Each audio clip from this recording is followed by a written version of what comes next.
সবখানে আছেন, সব কিছু দেখেন, এই গুণ রাসূলের নয়, এই গুণ একমাত্র আল্লাহ।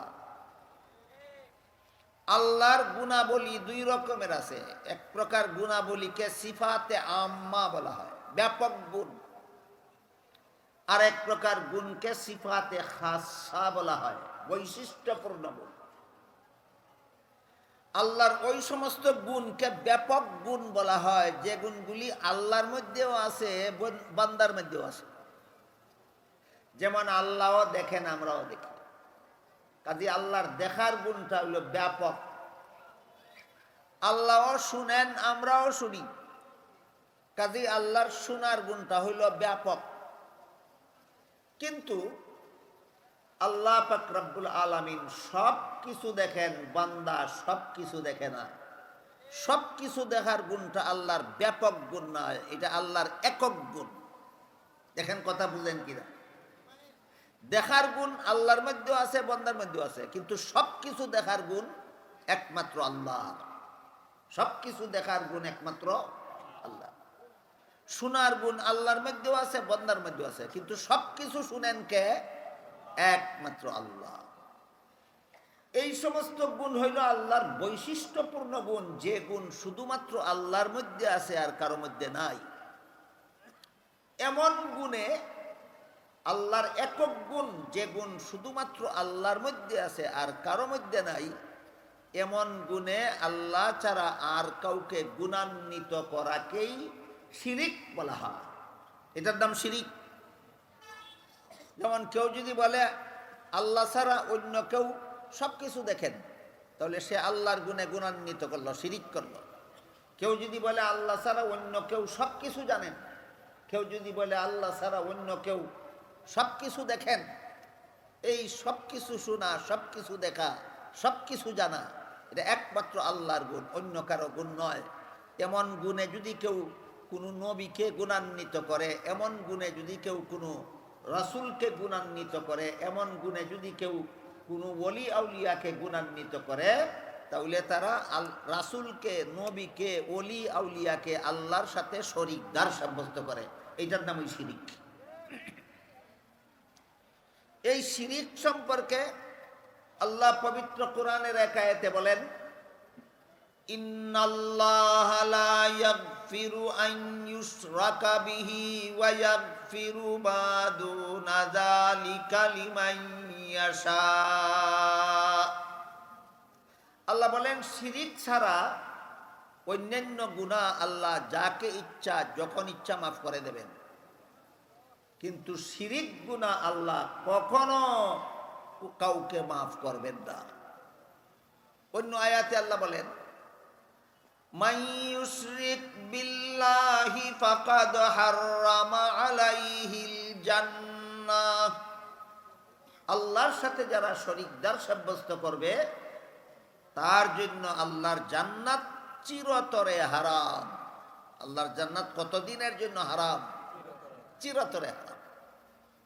এ ব্যাপারে হাদিস শরীফে রাসূল করিম সাল্লাল্লাহু আলাইহি ওয়াসাল্লাম বলেন, আতানি আতিম মিন ইনদি রাব্বি ফাখায়্যারানি বাইনা আন ইয়াদখুলা নিসফু উম্মতি আল জান্নাতা ওয়া বাইনা আশ-শাফাআহ ফাখতারতু আশ-শাফাআতা ওয়া হিয়া লিমান মাতা ওয়া লাম ইউশরিক বিল্লাহি শাইআ। রাসূল বলেন, আল্লাহর পক্ষ থেকে দুইটা প্রস্তাব দিয়ে আমার কাছে পাঠানো হইল। বলা হইল, দুই প্রস্তাবের কোনো একটা গ্রহণ করতে পারে। একটা প্রস্তাব হইল, আপনার অর্ধেক উম্মত জান্নাতে যাবে, অর্ধেক উম্মত জাহান্নামে যাবে।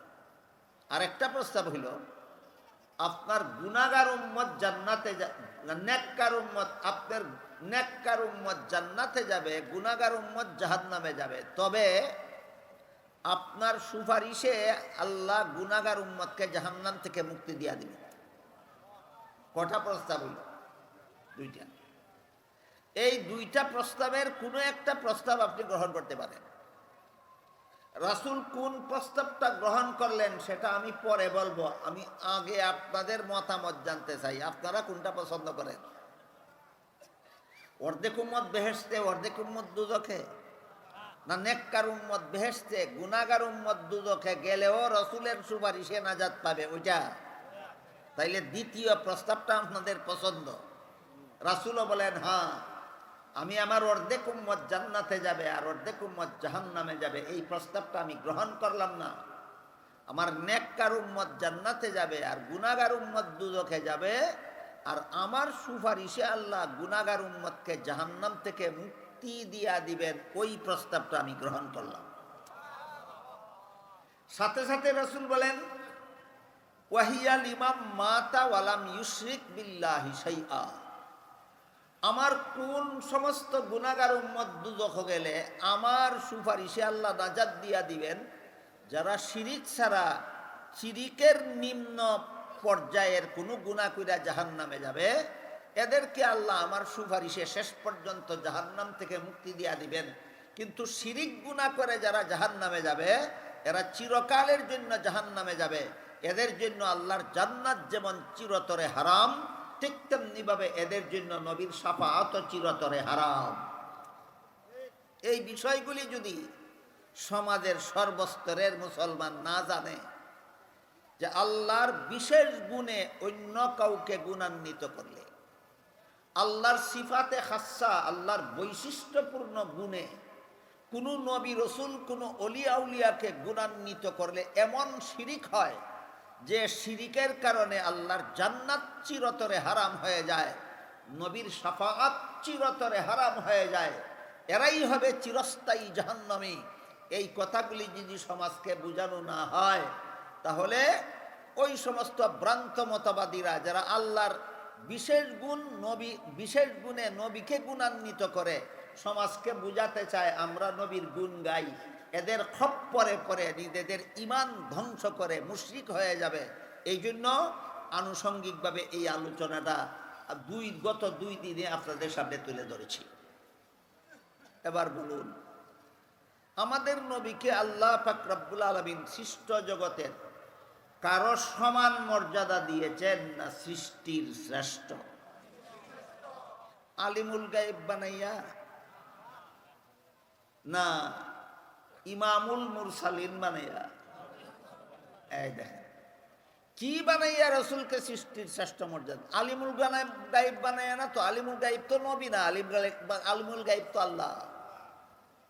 কাজেই নবীর গুণ গাইতে গিয়া নবীকে আলিমুল গায়েব বলার মানেই হইল নবীকে আল্লাহর সমগুণে গুণান্বিত করে আল্লাহর শরীকদার সাব্যস্ত করা, যে জঘন্যতম অপরাধের কারণে আল্লাহর জান্নাত চিরতরে হারাম হয়ে যায়, নবীর শাফাআত চিরতরে হারাম হয়ে যায়।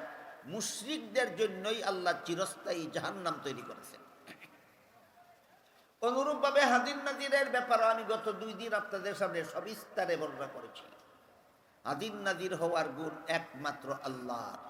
হাদির নাজির হওয়ার গুণ একমাত্র আল্লাহর। এর বাংলা অর্থ হলো সর্বত্র বিরাজমান, সর্বদর্শী, সবখানে আছেন, সবকিছু দেখেন। সবখানে আছেন, সবকিছু দেখেন। মনে রাখতে হবে, আল্লাহর দেখার জন্য যেমন চোখের দরকার হয় না, চোখ ছাড়াই দেখেন। আমরা চোখের সাহায্যে দেখি, আমরা চোখের মুখাপেক্ষী। আল্লাহ কোনো কিছুর মুখাপেক্ষী না। আল্লাহ দেখেন কিন্তু চোখের সাহায্যের দরকার হয় না। আমরা কানের সাহায্যে শুনি, আল্লাহ শুনেন কিন্তু কানের সাহায্যের দরকার হয় না। ঠিক তেমনিভাবে আল্লাহ থাকার জন্য কোনো স্থানের মুখাপেক্ষী নন, আল্লাহ থাকার জন্য কোনো স্থানের দরকার হয় না। আসমান, জমিন, চন্দ্র, সূর্য, গ্রহ, নক্ষত্র, গোটা মখলুকাত সৃষ্টি করার আগেও আল্লাহ ছিলেন কিনা? আসমান জমিন সৃষ্টি করার আগেও আল্লাহ ছিলেন। আরশ পাতাল সৃষ্টি করার আগেও আল্লাহ ছিলেন। এখন যদি কেউ প্রশ্ন করে আল্লাহ কোথায় আছেন, সোজা উত্তর, জগৎ সৃষ্টি করার আগে আল্লাহ যেখানে ছিলেন এখনো আল্লাহ সেখানেই আছেন। কাজেই আল্লাহর দেখার জন্য যেমন চোখের দরকার হয় না, আল্লাহ শোনার জন্য যেমন কানের দরকার হয় না, ঠিক তেমনিভাবে আল্লাহ থাকার জন্য কোনো স্থানের দরকার হয় না।